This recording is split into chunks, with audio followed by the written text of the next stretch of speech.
Hi, I'm Quentin, and this is my podcast about ska.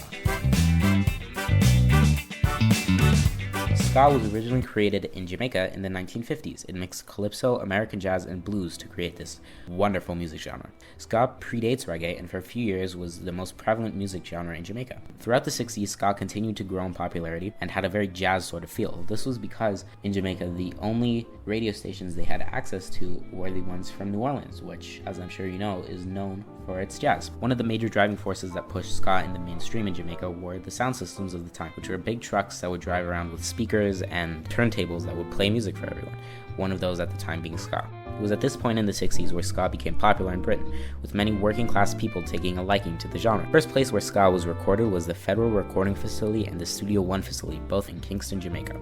After original ska came two-tone, which was from the 1970s, and it was popular in the United States, and it was even more popular in Britain. Two-tone gets its name from the Two-Tone record label founded by the Specials and Jerry Dammer, who were two very prolific ska artists of the time.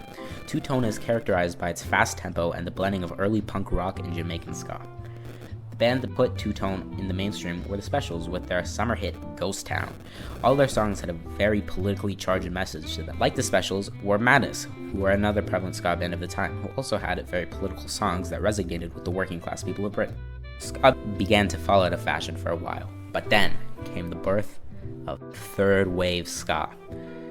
Third wave ska is the mix of punk rock and ska to make ska punk. It was very popular in the mid-1990s and was started by the ska band Operation Ivory from Berkeley, California, and the Toasters from New York City. Ska punk fused the two genres of punk and ska even more than two-tone originally had. Ska was really popular at the time because it was much easier to get into ska than punk. The reason for this was punk has a much harsher culture that's difficult to get into, and not to mention the skinheads that infected the scene at the time. My personal favorite subgenre of third wave ska is called skacore, which mixed ska and hardcore punk sound.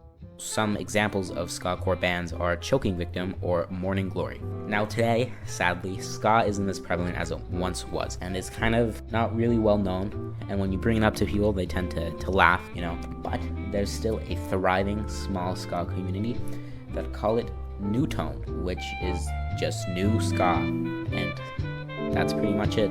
Ska's cool, and you should listen to ska.